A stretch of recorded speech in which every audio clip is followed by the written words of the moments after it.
আসসালামু আলাইকুম pro cricket fans.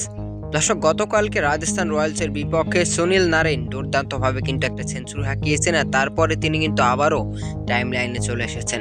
কেননা সুনীল নারাইন কিন্তু এবারের বিশ্বকাপে স্কোয়াডে থাকবে কি থাকবে না এরকম একটা প্রশ্নের সম্মুখীন হয়েছিলেন রবম্যান পাউল। মূলত তিনি কিন্তু বর্তমানে ওয়েস্ট ইন্ডিজের ক্যাপ্টেন।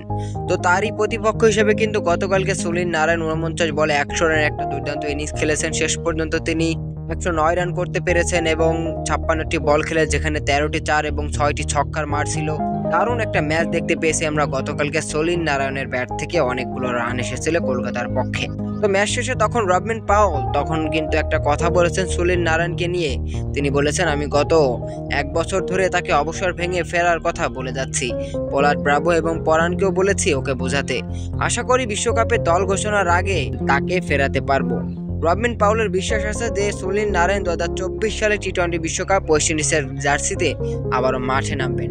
তবে এই বিষয়ে এখনো সুনীল নারায়ণ কিন্তু কোনো রকম ভাবেই কোনো মুখ খোলেন নাই। তবে এখন দেখার বিষয় সুনীল নারায়ণ কি সিদ্ধান্ত নেয়।